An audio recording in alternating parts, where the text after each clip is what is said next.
بسم الله الرحمن الرحيم. السلام عليكم. النهارده انا جايبه لكم وصفتين مختلفين تماما عن بعض. الوصفه بتاعتنا النهارده هنستخدم فيها القرنبيط بتاعنا او كما يسمى بالزهره. عايزه اقول لكم الوصفتين في منتهى الجمال ومنتهى الطعم. اوعدكم ان هي هتعجبكم بشده جدا وهتكونوا مغرمين بيها ان شاء الله، لانها حرفيا تتعدى مرحله اللذاذه بجد. دي القرنبيطه بتاعتنا اللي احنا هنستخدمها النهارده في الوصفه بتاعتنا ان شاء الله. احنا هناخد القرنبيطه بتاعتنا وهنبتدي ان احنا نقطعها قطع صغيره بالمنظر اللي انتوا شايفينه ده، وبعد كده هاخدها وابتدي ان انا اغسلها كويس جدا. وبعد كده في ميه تكون بتغلي سخنه على النار هبتدي انزل عليها الملح وابتدي احط عليها كمون كمان. وبعد كده ابتدي ان انا انزل القرنبيط بتاعنا. احنا عايزين نسيب القرنبيط بتاعنا يتسلق تقريبا المده بتاعته من 6 ل7 دقائق بس، مش اكتر من كده. احنا مش عايزين نزود التسويه بتاعته اكتر من كده، علشان مش عايزينه ان هو يستوي قوي، لان هو لسه هيدخل في مرحله تسويه تانية مع الوصفتين اللي انا هقول لكم عليهم دلوقتي حالا. بس يلا الاول نخلص القرنبيط بتاعنا ونسلقه، وبعد كده نشوف هنعمل ايه في الوصفه الاولى دلوقتي حالا. ويلا نبدأ في الوصفة الأولى. وهبتدي إن أنا أجيب طاسة بتاعتي على النار وهضيف عليها معلقة كبيرة من الزيت، وبعد كده هضيف عليها البصل بتاعنا. البصل متقطع قطع متوسطة. هبدأ بعد كده إن أنا أقلب فيها بالمنظر ده لحد لما أحس إن هي دبلت معايا تماما. أول ما تدبل معايا البصلة بتاعتنا هنزل عليها بفصين من الثوم. أنا طحناهم كويس جدا أو فرماهم، هشوحهم مع بعض بالمنظر ده، لأن الثوم بيدي ريحة جميلة جدا للوصفة بتاعتنا النهاردة. خلاص حسيت كله اتشوح مع بعضه كده. هنزل بقى عليها ب 250 جرام من اللحم المفروم، وهبدأ ان انا اقلبه كله مع بعضه لحد لما احس برضو ان المفروم بتاعي ابتدى اللون بتاعه يبقى يتغير ويبقى لونه بني، يعني يدخل في مرحلة التسوية او يستوي معايا. واول ما يتغير المفروم بتاعي واللون بتاعه يتغير هبتدي انزل عليها بكوب من عصير الطماطم بتاعتي. هنبتدي ان هي تتسبك معايا كويس جدا مع الصلصه، وابتدي انزل بقى التوابل بتاعتي، الملح والفلفل الاسود. وبعد كده هنزل بجوز الطيب بشره كده خفيفه، لان جوز الطيب بيدي للطبق ده نكهه كده غير طبيعيه، بيخليها جميله جدا. وهبتدي اقلب بقى المكونات دي كلها مع بعض. وخلاص احنا خلصنا المفروم بتاعنا او شوحناه، وهنبتدي ان احنا نشيل بقى الطاسه بتاعتنا دلوقتي ونشوف هنعمل ايه في الخطوه اللي بعدها. هنجيب معانا في حله يكون حجمها متوسط، وهضيف معايا الزيت تقريبا 4 معالق كبار من الزيت، وهنزل عليها 3 معالق كبار من الدقيق بالمنظر ده تكون ممتلئه. وبعد كده هقلب مع بعضه بالشكل ده. اثناء التقليب دلوقتي انا هبتدي ان انا اخد معايا معلقه كبيره من الزبده، لان قلنا الزبده الصفراء بتخلي الطعم بتاعها بيبقى مميز جدا للبشاميل بتاعنا. هبتدي ان انا اشوح الدقيق بالمنظر ده مع الزبده ومع الزيت لحد لما احس خلاص التشويحه بتاعتها بقت تمام جدا. يعني مرحله التشويح بتاعتها بتاخد لها تقريبا هي 30 ثانيه مش اكتر من كده. وبعد كده هنزل بقى بالحليب بتاعنا، كوبايه من الحليب، وهبتدي ان انا اقلبها كويس جدا. اثناء التقليب بيكون على النار، ما نرفعوهاش من على النار. عايزه اقول لكم ان الطريقه دي في البشاميل ايا كان تستخدميها في اي صينيه بتيجي نتيجه ممتازه جدا، وبيكون طعم البشاميل بتاعك بيكون طعمه خطير جدا وجميل قوي. بصوا خلاص، بصوا دي التسويه اللي هي الاولانيه للبشاميل اللي انا بعمله تسويتين. خلاص ابتدى يتشرب كده من الحليب بتاعنا او يمتص السوائل بتاعته. هبتدي ان انا انزل عليه كوب تاني من الحليب، وبعد كده هبتدي ان انا اقلبه كويس جدا. هيكون القوام بتاعه هيكون متوسط. اول ما يكون القوام بتاعه متوسط هرفعه من على النار، وهبتدي بقى بعد كده ان انا ازود الحليب زي ما انا عايزه. دي الطريقه اللي هي الممتازه جدا للبشاميل بتاعنا. شايفين خلاص الخليط بقى بالمنظر ده كريمي جدا. هرفعه بقى من على النار وهسيبه يبرد، وبعد كده هبتدي ان انا ازود عليه السوائل بتاعتنا، وزي ما قلت لكم القوام اللي انتم محتاجينه. بصوا كده ده القرنبيط بتاعنا او الزهره. طبعا لما يكون واحده حجمها كبير كده انا عايزه اقطعها، لان محتاجين في الوصفه بتاعتنا تبقى الزهره بتاعتنا تبقى صغيره، حجمها صغير، مش عايزين حجمها يبقى كبير. يلا هبتدي انزلها على البلانشه بتاعتنا دلوقتي واقول لكم هنقطعها ازاي. هاخد كل واحده منهم واقطعها بالشكل ده، لان عايزاها زي ما قلت لكم عايزه الحجم بتاعها يبقى صغير، لان انا هعملها في صينيه بتاعتنا، فبقطعها بالمنظر ده قطع صغيره جدا. يعني على قد ما اقدر. على فكره القرنبيط من النوع اللي انت ممكن تستخدميه في كذا حاجه، ما تقيديش نفسك في التحمير وبس. التحمير ده بيبقى حاجه مش كويسه جدا وبيبقى تقيل قوي، عشان كده احنا بنحس دايما ان القرنبيط مش محبب لكميه كتيره قوي من الناس. فدي الطريقه اللي انت هتحبيها جدا وهتبقى احلى بالنسبه لك. كمان في الوصفه التانية احنا هنقدمها في الفيديو بتاعنا هتلاقيها كمان اجمل بكتير. بصوا كده انا قطعته بالمنظر ده. ويلا هبتدي ان انا اجهز بقى الصينيه بتاعتنا. احنا خلاص خلصنا كل المكونات بتاعتها. هبتدي بقى ان احنا نقفل الصينيه بتاعتنا. انا جبت الصينيه بتاعتي اخترتها ان هي تكون الشكل بتاعها بيضاوي، او ممكن تعمليها مربعه زي ما انت ما حابه. هبتدي بقى ان انا اخد البشاميل بتاعنا. بصوا القوام بتاعه كريم ازاي،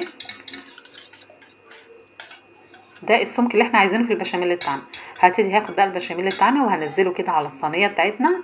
يعني هعمل لها القاعده بتاعتها الاول، افرد البشاميل من القاعده وبعد كده الجوانب كمان كويس جدا، علشان عايزه تتغلف كل قطعه من اللي انا هحطه في الصينيه بتاعتنا، يبقى حواليها كله بشاميل بالمنظر ده. يلا بعد كده هناخد القرنبيط بتاعنا اللي احنا قطعناه او الزهره، وهبتدي ان انا انزله في الصينيه بتاعتي بالمنظر ده. انا كده بدي اللي هي الطبقه الاولى. خلاص نزلنا كميه القرنبيط، هنزل عليها بمعلقتين بالبشاميل بس عشان تعملي عمليه ربط مش اكتر. وبعد كده هنزل معانا المفروم بتاعنا، هاخد التلات ارباع من المفروم وهسيب الربع الباقي.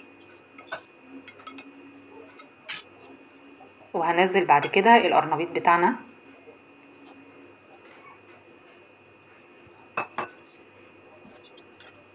وبعد كده معلقتين من البشاميل برضو. وبعد كده هنزل بقى بالربع المتبقي من المفروم بتاعنا. يلا هفرد بقى كده المفروم بتاعنا على الوش بالشكل ده، وهنزل بقى عليه بالبشاميل بتاعنا من فوق. خلاص كده انا ببتدي ان انا اغطي السطح بتاع الصينيه بتاعتي بالبشاميل. ليه انا حطيت من فوق المفروم بتاعنا؟ لان المفروم طبعا احنا عاملينه بالصلصه او بالطماطم، فالطماطم هتبتدي تختلط بالبشاميل بتاعنا وتديها اللون الذهبي اللي انتوا شفتوه في اول الفيديو، فبيديها بقى شكل جميل جدا واللون بتاعها بيبقى ذهبي وحلو قوي. ده هنشوفه مع بعض في اثناء التسويه دلوقتي حالا. خلصنا خلاص الوصفه الاولانيه بالنسبه للقرنبيط بتاعنا. تعالوا ندخل بقى في الوصفه الثانيه ونشوف الجمال بتاعها والطعامه. عايزه اقول لكم ان ديت كمان تحفه جدا. بص انا جبت القرنبيط بتاعنا، الحجم بتاعه بيبقى متوسط، انا مش هحتاج ان انا اقطعه قطع صغيره زي الوصفه الاولانيه، بس هتبقى بالمنظر ده او بالحجم ده. يلا هناخد الصينيه بتاعتنا، انا جبت صينيه تكون صغيره بالشكل ده، وهناخد القرنبيط بتاعنا وهبتدي ان انا ارصه في الصينيه بالمنظر اللي انتوا هتشوفوه دلوقتي حالا. انا عايزه الزهره بتاعتها تبقى من تحت ومن فوق العود بتاعها بتاع القرنبيطه بتاعتنا، يعني تبقى بالعكس بالمنظر ده. هرصها كلها في الصينيه، لازم الوصفه دي تبقى القرنبيط بتاعنا مرصوص بالمنظر ده. الوصفه او الطريقه دي عايزه اقول لكم بتبقى خفيفه جدا ولذيذه لذيذه بطريقه مش طبيعيه. دلوقتي هنحضر معانا معلقه كبيره من زيت الزيتون، وهبتدي ان انا انزل على القرنبيط بتاعنا من فوق على السطح بتاعه بالشكل ده. اتاكد بس ان كل حاجه منهم او كل قطعه خدت جزء حتى يعني بسيط من زيت الزيتون بتاعنا بالمنظر اللي انتوا شايفينه ده. خلاص هاخدها وادخلها الفرن. انا عايزاها ان هي تتحمر معانا في زيت الزيتون بتاعنا، يعني تاخد بس مجرد لون ذهبي من القاعده بتاعتها من تحت. هقول لكم ليه دلوقتي حالا. حطيت كمان صينيه اللي هي البشاميل بتاعتنا، القرنبيط بالبشاميل، عشان تستوي في الفتره دي. بصوا خلاص انا طلعتها بالمنظر ده. انا عايزه اوريكم شكلها من تحت عامله ازاي، هي سخنه على ايديا بس لازم اوريها لكم. بصوا الشكل بتاعها ده الدرجه اللي احنا عايزينها تبقى ذهبي بالمنظر ده من تحت. طيب ايه هي الخطوه اللي بعد كده اللي احنا هنعملها للقرنبيط بتاعنا؟ هنجيب في البوله بتاعتنا هننزل عليها معلقتين كبار من الطحينه. احنا دلوقتي بنعمل الصوص اللي احنا نرش عليها من فوق او هنضيفه عليها من فوق. خلاص انا دلوقتي بضيف الطحينه بتاعتي معلقتين كبار زي ما قلت لكم، وبعد كده هبتدي ان انا اضيف عليها الميه اللي هي تكون سخنه بتغلي، علشان ابتدي ان انا افك الطحينه بتاعتي زي ما اكون بعمل طحينه سلطه طحينه بالظبط، بس فيها تكات كده بتبقى مختلفه شويه. خلاص انا كده فكيت الطحينه بتاعتي. هبتدي ان انا اضيف تقريبا هي فصين من الثوم مفروم، فرمان ناعم طبعا. بعد كده هضيف الملح بتاعنا، انا كل ما اضيف حاجه لازم اقلب. وبعد كده هضيف فلفل اسود وكمون، وبعد كده هضيف عصير ليمونه كامله، واقلب بقى الخليط كله مع بعض بالشكل ده. وبعد كده هضيف معلقه كبيره من زيت الزيتون. الوصفه دي خفيفه جدا جدا، حلوه قوي قوي، لذيذه بطريقه مش طبيعيه. يلا هناخد بقى الصوص بتاعنا الجميل ده، صوص الطحينه، وابتدي ان انا اضيفه على القرنبيط بتاعنا. وزي ما قلت لكم اهم حاجه زي ما قلنا الاول في زيت الزيتون واحنا بنضيفه، اهم حاجه ان انا اتاكد ان كل واحده خدت من الخليط بتاعنا او من الصوص ده. يلا هاخد الصينيه بتاعتي وهدخلها الفرن لحد بقى ابتدي ان هي تاخد كلها اللون الدهبي، وابتدي الطحينه ان هي تاخد طبقه كريسبي كده عليها، بتبقى خطيره خطيره جميله جدا. الوصفه دي يا جماعه فعلا فعلا بتتعدى مرحله اللذاذه بجد. ويلا دلوقتي نشوف الوصفتين بعد ما طلعوا من الفرن بقى شكلهم عامل ازاي. دي الوصفة الأولى اللي هي القرنبيط باللحم المفروم والبشاميل، أما الوصفة التانية فهي اللي كانت القرنبيط بالطحينة. احنا هنشوف الاتنين قدامنا بالمنظر ده شكلهم بعد ما طلعوا من الفرن، يعني على ما اعتقد الشكل بتاعها شهي جدا. شايفين القرنبيط بالبشاميل اللون بتاعه ذهبي قوي ازاي، اللون خرافي والشكل بتاعه جميل جدا. انا عايزاكم انتوا تجربوها، لازم تجربوها لان الوصفة دي خطيرة جدا. ولازم تقولوا لي بقى في الكومنتات الطريقة طلعت معاكم عاملة ازاي ورأيكم فيها ايه، لان بصراحة رأيكم يهمني جدا جدا عشان اقدر استمر معاكم ان شاء الله.